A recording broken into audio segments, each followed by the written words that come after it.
Welcome to this episode of the ASQ Podcast, where we explore the journey of personal and collective growth and empowerment. In today's episode, Charting Your Path, What Lies at the End of Your Quest, we delve into the transformative power of overcoming adversity at the end of one of our life cycles, and the profound impact it has on shaping our perspectives and guiding us toward new adventures. Stay tuned.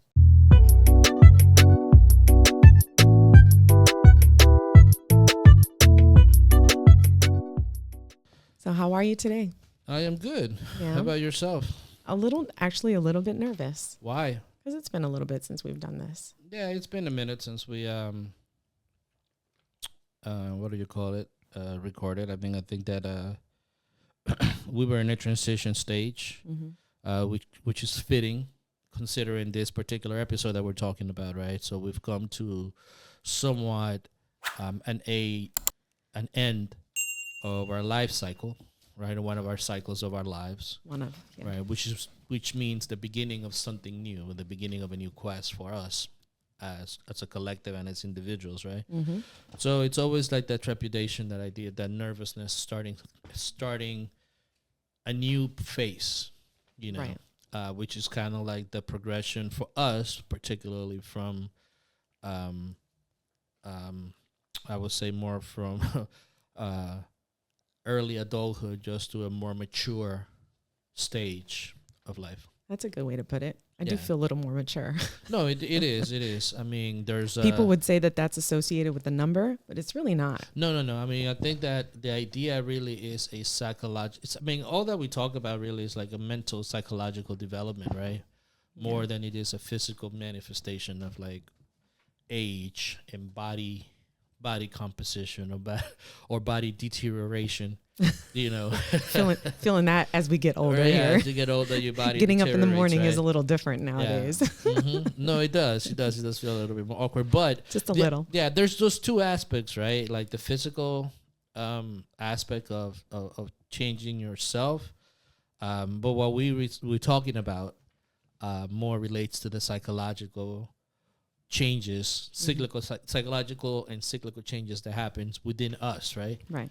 And then being able to understand that, because that's much harder to understand than your physical transformation, you know? Yeah. Well, sometimes I have a difficult time wrapping my head around why does my bone hurt over here or there. Yeah, but no, I get what you're saying. But it's easier to understand. I'm trying to be lighthearted about it. Right. No, I get it. Because when you go to the doctor, it's like, well, you know, these things are going to happen.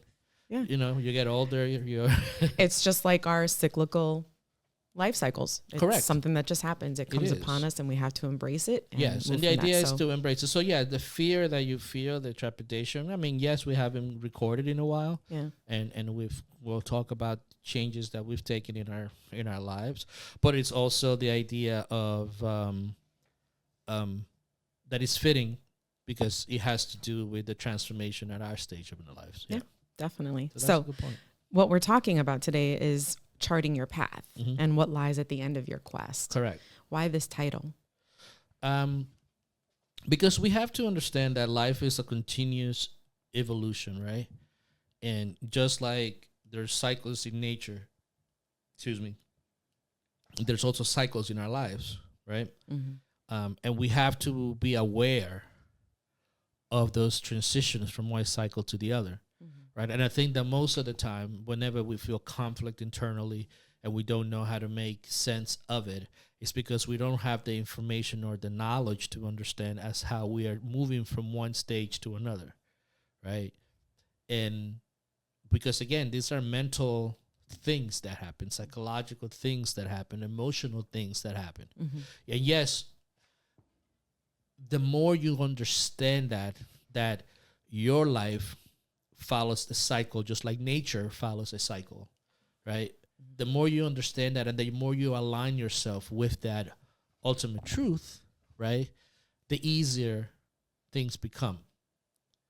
Right? Theoretically speaking. I mean, you still have to go through the process, but the more, I mean, it's basic understanding of things. The more you know about something, right, the better you are at navigating through it. The more equipped you are. The more equipped you are. And then unfortunately, we don't know enough, or we haven't explored enough about the cyclical natures of our lives because it hasn't really become systemic enough in our society, so to speak, right? To be able to appreciate those different stages of life, right? And how our nature needs to be aligned with that, Yeah. Okay. So that's I think that the importance and the reasons why this episode. Does that make sense? No, it does. It does. I think what you're saying is basically it's that this isn't something that people focus on every day. No. And so it's important to understand these things in order to make it not necessarily easier to navigate, but there's an awareness that's brought to that navigation. Exactly. And that's what I'm getting. Yeah. And that's what life is about more than anything else. It's about awareness, right? Yeah. The awareness of where you are in relationship to your development, to your process of your own individual evolution in relation to the whole. Right. Whether it be society, nature, the universe, whatever it is, right? Yeah. It's like there has to be a relationship with your environment and the process of your evolution. Right. Because we don't evolve or grow in isolation.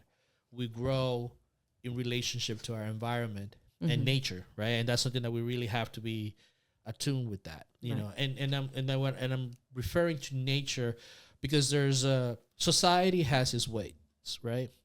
It has its processes. It has its things, I'll give you an example, right? You the standard way of life is like you work for a certain amount of time, right? So that you could retire and enjoy your golden years, right? So that's a mode of thinking, right? Yeah.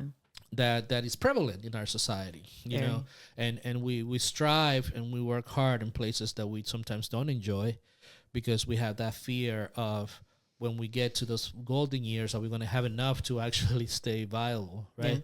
Yeah. And again, to enjoy it, right? And again, that's a perspective, right? That's one perspective.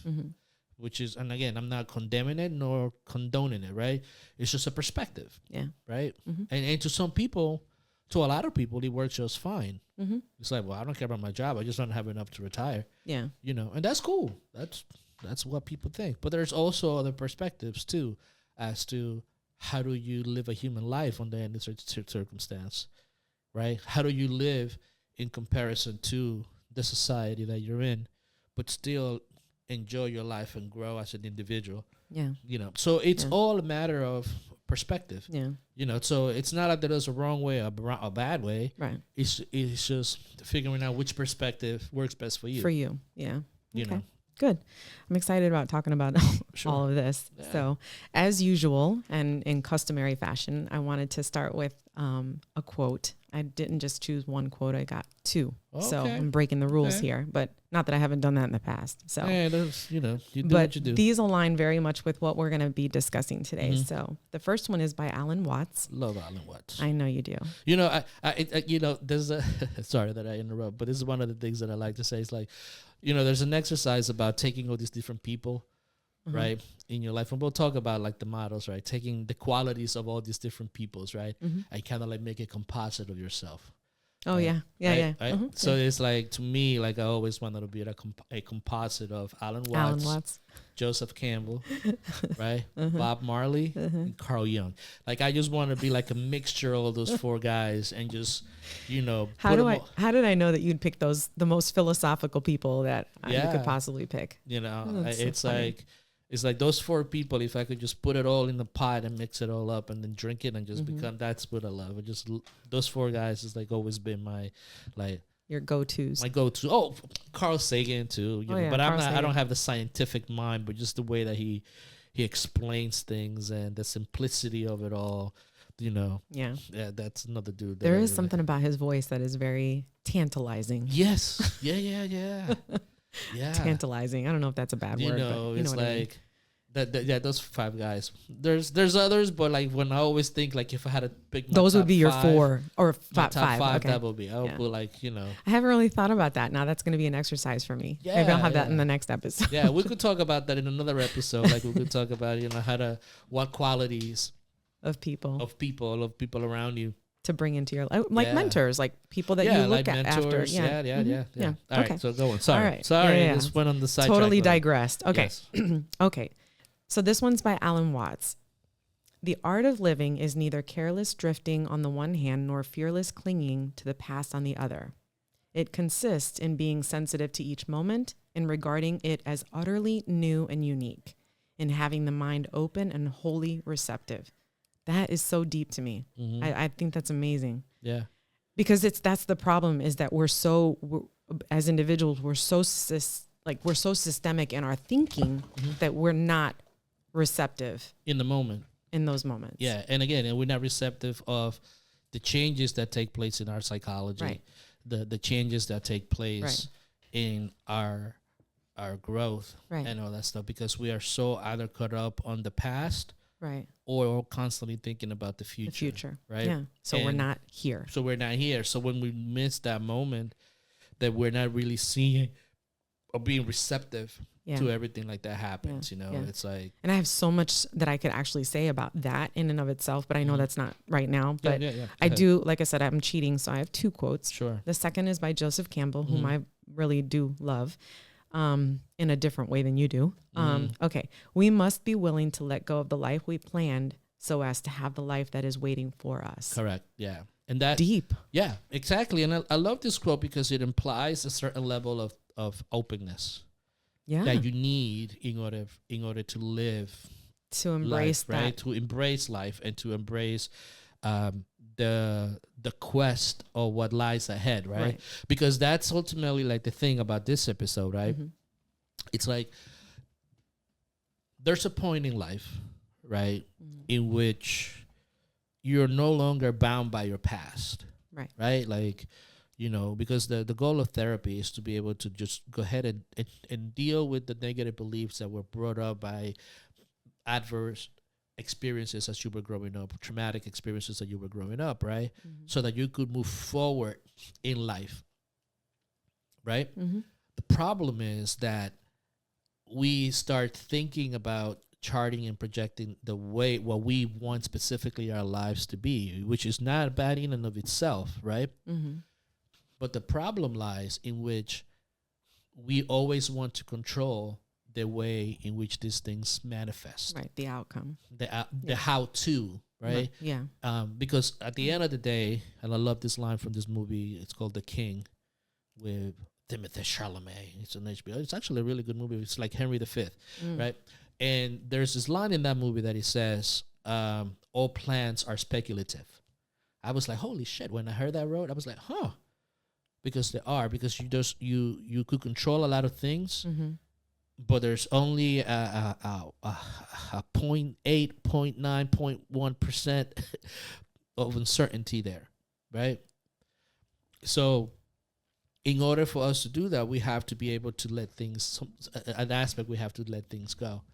And that is the beauty about embarking on a quest, on an adventure, because there is the unknown. And that's what exploration is, right? Yeah. That's why you don't know exactly what's going to happen when you see that horizon in the ocean, right? I think about those people that embark on ships in the past, and they saw that line, and they wonder what's out there. Yeah. Are we going to fall off the earth or what? Exactly. That we fully know exactly what's on the other side, right? So we have to be able to take that leap of faith. Yeah, in order to discover what's out there, right? And that's the key, right? The key, and what happens is that we hold on. That when we look ahead, there's fear that's associated with the unknown. Oh yeah, there's a lot of fear, right? And this is, I think, what you see in our society right now. There's a lot of fear because we don't know exactly what the outcomes of these elections, of what's happened. We don't fully understand, and we don't feel like we are in control of it. Right. So we hold on to this. So then we cling to the past. Yeah. Because the past makes sense. Right. And you could see it vividly happen. It's like a lot of people want to go back to like very religious doctrines, taking away things that were already in place for like Roe v. Wade and things that, overturning all this stuff because we want to go back and cling to what we know. Right. But we're not fully open to the possibilities of what the future could hold. And I think a lot of that too is when you're talking about reflecting on the past. Okay, that's something that we know. We know what happened. Yes. We know how it went down. So I'm going to control what's happening now, because whatever, even the things that I'm not happy with, I want to make sure that doesn't happen again. So this is one of the things that I always say about the science of probability, right? Because probability looks at the events of the past, right? To predict what will happen in the future. Right. I mean, that's what data is. Like, oh, the data tells me this. The data tells me that. So how can we achieve this again? Exactly. How can we avoid this? So it's a very left brain way of thinking, right? That is like, we could predict what happens because the data of the past told us that this will happen, right? Right. But the changes in the world really happen in micro moments and in micro situations, right? That really dictate the outcomes of something, right? And that's kind of like how it unfolds both in the macro level, but also in the micro level. Right. Right. So that's kind of like what this whole quotes and the idea is. It's like, okay, we are at the threshold, right? We are in the precipice of the unknown. We don't know exactly what the next evolution of our culture is going to be. We don't know.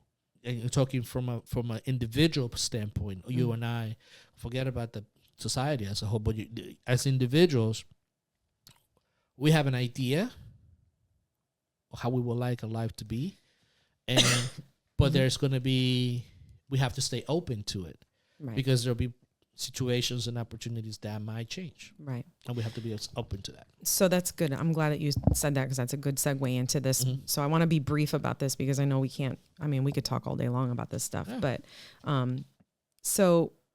Can you share some personal, because, you know, as you mentioned when we first started, we've gone through a couple changes and whatnot. Can you just share some of those things about just how we've overcome some of those limiting beliefs? Not going into like the personal stuff very much, but just saying like just a little background and then what you did to overcome that limited belief. So, because that's what this is about, right? We're talking about not being able to move forward or holding on to things that we want to, that feel good to us, right? So let's move to like the theoretical, right, to the practical, like in the application on our lives, right? Okay. And again, I'm doing all my best to always speak from I statements, right? Like this is my experience and what I've seen.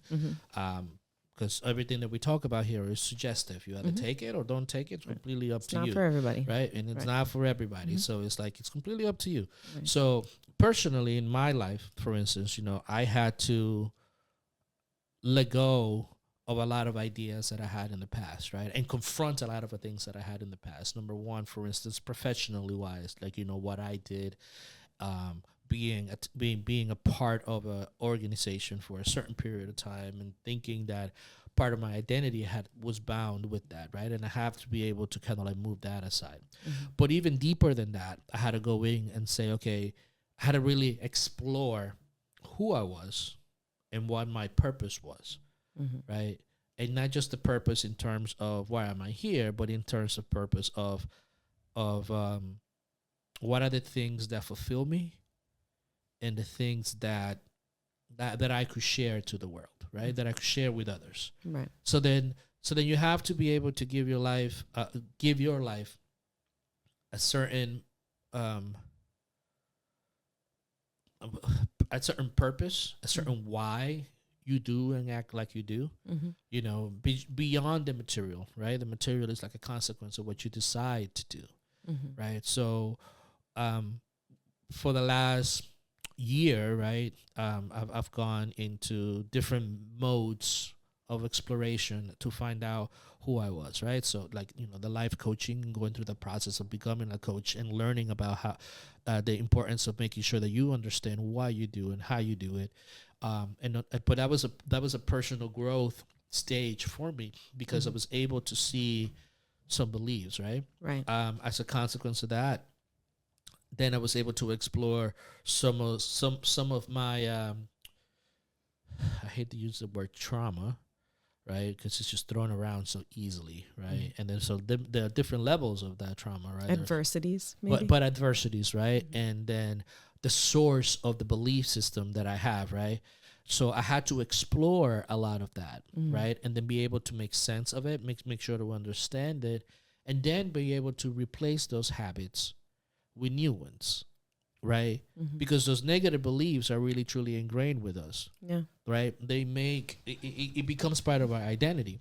So, but when you start stripping those things away, then it's like you're left with a certain empty cup, right? Sort of vulnerable. Vulnerable, and now you have to fill that cup and make sense of it so that you can stand on your own 2 feet and being the individual that you are. Right. Right. So that process of transformation has been number one, understanding why I think the way that I think, or why was I thinking the way that I thought, right? Being able to replace those negative beliefs that I had about myself, or being able to let go of situations, learn from those, right? And then be able to move ahead as individuals, right? Right. The second thing collectively that you and I had to transform was this idea of an empty nest. Oh yeah. Right. So I mean, I'm talking personally, right, about what I had to do. But what about you? What do you think about having an empty nest, and how did that whole process of going through those emotions help us kind of like relate to this? So for me, I think I know we've joked about it in the past, you know, because people will be like, oh my God, you're going to, like, you guys, it's just going to be you and Omar. Like, what are you guys going to do? And I was like, enjoy my time. Are you kidding me? No kids, no responsibilities. We can walk around the house butt naked. We can do whatever we want, you know. We can watch what we want to watch on TV. If we don't want to cook, we don't have to cook. So I went through all that, right? Yeah. But there is an identity in, you know, that's very much associated and ingrained in raising and rearing your children, right? And, you know, my children come from a divorced family. You know, we have an ex-husband, so we shared a little bit of the parental responsibilities, and then they were with us, and then we reared them quite a bit in their teens and as adults. And so when they decided to move forward, it was like, oh my God, everything that I've ever done and has not been in spite of, but for the development of my children and to make sure that they were well-rounded individuals, right? So you're wrapped up in this identity.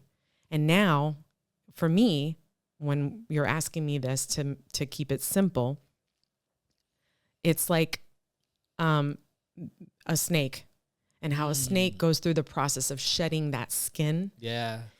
That was the vivid picture that I got as you were talking. Yeah. I said, if he's going to ask me, because this isn't scripted, if he's going to ask me, this is what I describe it as. And that is how profound it feels, is that here I am, this mother snake, and now I'm going through this process of moving forward in my life as a different individual who still has children and still is identified as a mom and someday as a grandmother and so on and so forth. Yeah. But that now I'm shedding this skin and leaving it behind. Yeah. And that is so deep to me because it also reminds me of, there's this book by Brene Brown, and it's called Braving the Wilderness. And she talks about that very thing, maybe not in that descriptive, you know, format, but she talks about that and the things that are associated with standing up and braving the wilderness, which encompasses being alone, which encompasses being afraid and being open and self-aware and having empathy and compassion. Yeah. And those are all things that are required in order to do this type of to go through this type of process. Does Correct. That make sense? No, it does. It makes perfect sense because, again, and this is what happens, you know, at the end of of a quest, right? Because the journey of being a parent, right, is the first, you don't know what the hell you're doing. No. You don't really know what the hell you're doing. Even with guidance. People could tell you this and that and the other, but you don't know what you're doing. Everybody's got some different opinion too. Everybody has their opinions on what you should do, how you should rear their kids. There's people out there telling you that you should do this, you should do that, you shouldn't vaccinate, you shouldn't do this. And you're like, so you are, you know, frustrated, right? When it comes to that. Then you have this person that is like a stranger in your house, right? Because you don't know what they have personalities and all that stuff. But you do the best that you can. And then it comes to a certain point in which they start talking back. Ugh, right? And then there's like, well, that's what I want to do. And then you have to let go of that process, right? And then it's like guide, right? Some of us try to hold on too tight, right? And some of us, like myself, trying to be like, yeah, don't do that, don't do that, don't do that. And then the resentment comes. So you have to work through all these different layers of emotions to get to the point in which they're no longer there and they're on their own. And then they're having to worry, but then having to realize, I also have to live my life. Right. And you did the best. And so if my life is not that, then what is my life? And then you question your existence, you question your purpose, you know. But the idea, it's not to it's looking at it as a shedding, right? Rather than as like boom, a complete end. Right. And that's, you know, I'm not going to say that there weren't times where I was like, oh my God, what is there for me? I have nothing. Like my children don't. And it's interesting because I don't remember right this minute. I'll probably remember when we're, you know, weeks away from now, but, or maybe you might remember, but, I either heard it in a movie or I heard it from you or just in conversation, but, you know, I had all boys, but I think this is also similar with females. Let me not use males or females or whatever, but, my boys found their home. I am no longer their home. And that hurt. Yeah. And it took me a long time to understand that the love that my children have with me and me for them is different than the love that they have for the women that they have found their significant others. Exactly. And that I had to let go because my job is done. And there was this other thing that we had listened to where they talked about your children go through you. Yeah. They don't come from you. They go through you. Yeah, that was Sadhguru, yeah. Right. And the process of that is accepting that you go through you to become the individuals that they are today. Yeah, exactly. And then at some point you have to say, okay, I'm done now. Yes. My job is done. And now it's your time to do what you need to do. Exactly. And thank God, you know, my kids they're living their lives for all intents and purposes and they're happy and they have found their home. And I have to be okay with that. Correct. I'm not the apple of their eye. I'm not the only woman in their life. And while I know that like Jacob, you know, he cherishes the relationship that we have, right? I mean, we just were with him. So I chose him because we had a nice conversation, nice time together. Yeah. But I also know that he has a love for his wife. Correct. That is his home. Yes. And he's creating a new life for himself. And so I looked at that when we were together and I said, I've done my job. You know, he's happy. Yeah. Can't ask for anything more than that. But it's hard to accept that as, okay, now what? Yeah. Because now what about my life? For so long, I lived for making sure they had a life, but I have to be able to know that they're good now. Yeah. They're financially fine, whatever. Now it's me and Omar and my home is with you. But you see, like, so my kitties. Yeah. The kitty cat. And you see, like, so we talked about two examples, right? And this have to do with the functions that we play as individual, right? Professionally, from my point of view, right? And then as a collective, as parents, right? And those are two big components of our idea and personalities, right? Yep. Because they give us purpose and they give us meaning, right? But only to a certain point. Exactly. Right. And this is the issue in which, because then you start holding on to the past, because that also gives you a purpose, right? The clinging to something, right? The clinging and the like, that's why people become overbearing. That's why people become angry and disillusioned on their jobs, because they know that what's out there is fear. Right. Because it's unknown. It's unknown. Right. So when you start really consciously reflecting and thinking about these things, right? And understand that the reasons why we truly fear what lies beyond the horizon is because we are too close, right? We are too afraid of the unknown. You're so right. And that's truly what happened. It's like it's the same thing that happens with traumatic events in our lives, right? It's like the reasons why most of us can't move past traumatic events is because what becomes of our identity. Right. And that's exactly what I'm saying. Like for me, my identity was being a mom. Correct. And now it's okay, I'm still a mom. That Yeah. hasn't gone away. Yeah. But now it's embracing the idea of one day being a grandmother. Yeah. It's embracing, oh my God, now we have freedom and flexibility to do things, you and me together, and explore things and dive into this life that now we have, because we have some freedoms, right? And this is the interesting part of it all, right? Because I just thought about it right now. This idea of function, right? And form, right? And I want to do an episode. I gotta skip this episode because it just popped into my head, right? But it's like we have, we have like certain functions in our lives that we have, that we perform, right?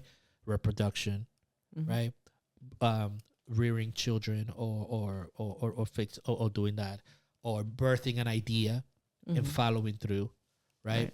But yes, also there is that thing of what underlies those things, right? Which is your soul, you know. That idea of deeply of what or who you are, and the continuation of that past the different functions that you will move past, right? And that's kind of like the differentiating those two, that who you are in the core surpasses, right, those functions that you perform, right? And then you can see it easily. I mean, when you start really looking at it, you can see what the many things that we do to hide those fears, or not confront the fears of what lies ahead. Right. For a lot of people. And then we have to look at it from that standpoint. I mean, personally, when we talked about it right now, which kind of links us into the next segment as to, you know, some practical suggestions as to how do you overcome that. It's that this is ultimately the quest, right? Right. It's seeing what's out there, feeling that fear, and embarking on that experience. Right. That's really, you know, the fool's journey. Yeah. Yeah. Yeah. Okay. So, what are being two people that have gone through this stuff, not that we have the end all be all of the strategies and tips to offer people, but what have you done? What has been your practice in overcoming some of these adversities and the letting go and facing and confronting? What have you done? So there's a lot of things that I've done, right? Because you and I are very different about how we do these things. And so there's no end all be all. No, and I think it's making sure we put out there that it's what suits you. It's what suits you. And on the next episode, our next topic episode, we're going to talk about your vehicle, right? What works for you. Because again, that's why I said you could take it or leave it. I could give you my suggestions of what I've done, right? So what I've done is really gone and asked for help, right? So I started going to counseling just to understand certain aspect, but I'm also fully aware that therapy will only take me to a certain point. Right. And what it did for me was get a certain understanding of some belief systems and the reasons, the things that I had to do in order to overcome those negative belief systems, right? So that's what I went into it fully understanding, right? Like why does this certain patterns in my life keep happening, right? Why do they keep coming around? So it was important for me to understand that, and what I found out that a lot of the things that I've done up to this particular point was because I had like my focusing, right, clinging to abandonment, abuse, neglect, clinging to that and having to try to compensate, right, in many aspects to actually get through that. It's a very vulnerable realization to think that it's part of my personality is because I would like to be noticed, I would like to be known, I would like to be acknowledged as a human being or something like that, right? And do that. On the opposite side of it too, about the process of uncovering. So I did therapy. I have a really, really good coach, Cindy Krosky. Shout out to Cindy. And I have a really group of people that are beginning to have a Wednesday group with coaches that we meet every other week, and we talk about a lot of the challenges that we're dealing, but you also are learning about the same things that other people are learning, right? So asking for help, allowing myself to be vulnerable and open, and being honest about how I feel and the things that I've done, being open about that. That's number one. The second thing that I started doing was really reconnecting with a lot of the spiritual practices that I've tried in the past, right? So like right now, I'm reading a book by Baal Hassalam, who is also Jehuda Ashlag, who's one of the pillars of Kabbalah. And, people, oh, why are you reading that and all that stuff? Well, it came to me. So I read it, and I'm reading it, and I'm learning a lot about the foundational of a lot of our Western religious principles and things of that nature, so the reading of things like that has always given me more of a perspective and an idea personally, right? I'm not saying that, suggesting that for anybody it will be all that. So just reading, and then being doing that, being clear about my discipline in terms of my meditation, the purpose of my meditations, the purpose of why I'm doing what I'm doing, and then being able to have my own individual ritualistic way of being, because it gets me that discipline and it gets me that purpose, right? Visualization, it's another of the skills that I've used to make sure that I clarify how I want to live my life. What does it look like to me? Yeah, in terms of all aspects. Yeah. Right. What about you? What are some of the things that you have done? I think a lot of it sort of piggybacks on the things that you're doing, because we are similar. I mean, we're a couple and we're similar and we do a lot of things, but we're also very different. Whereas you're reading a very deep, comprehensive book. To some people on the outside, they'd look at that and go, "Oh my God, what is that?" I picked up Brene Brown's book because I'm a big Brene Brown fan. Hey, Brene Brown. It's just, I thought it was me, but it isn't, that book. Okay. And that one really has a lot of practical tips and strategies for sort of navigating, these things that I have been going through, and the overcoming of the sense of loss and trying to create a new identity for myself, and, just be appreciative of moments, my present moments. Yeah.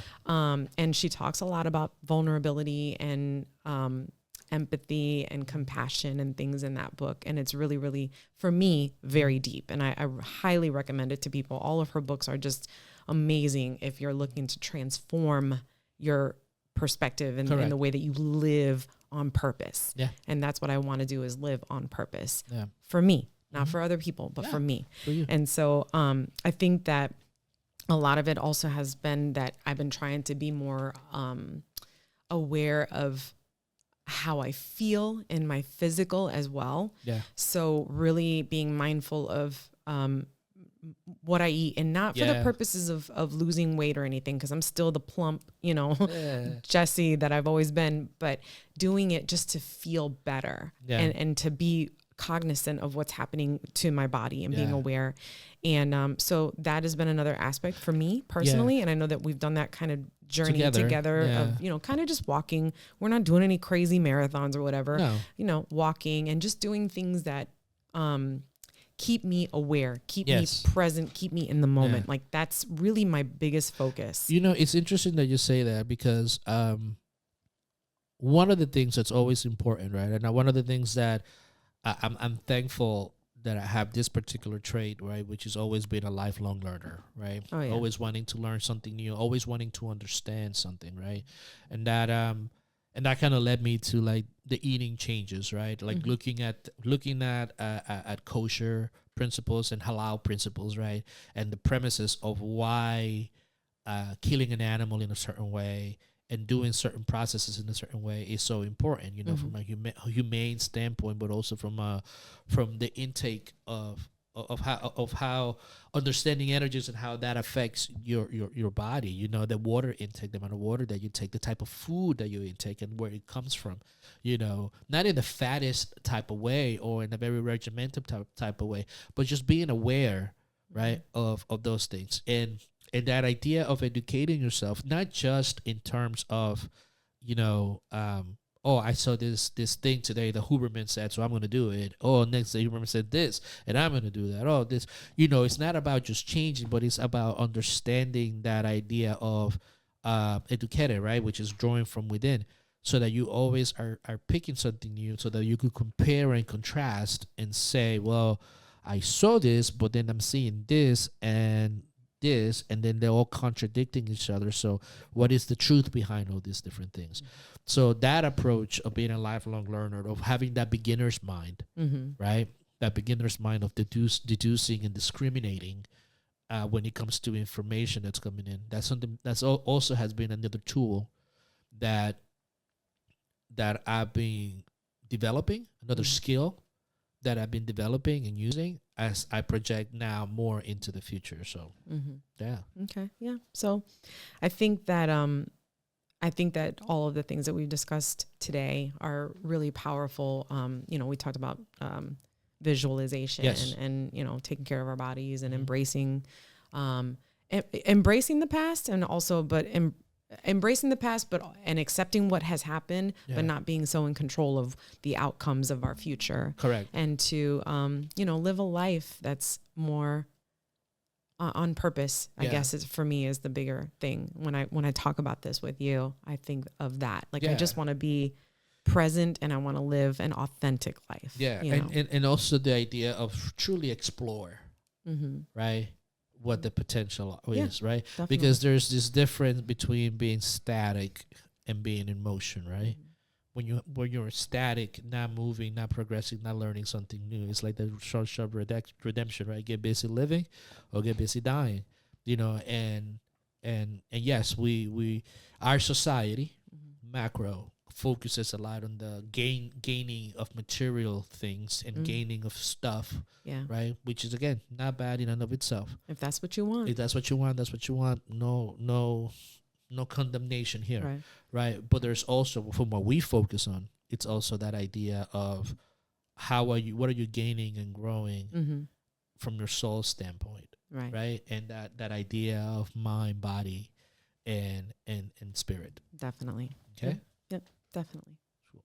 Thanks for listening and or watching this episode. Tune in every other Wednesday to the ASQ Podcast as we embark on this transformative journey together. Remember to follow us on all social media outlets and visit us at asoulsquest.com.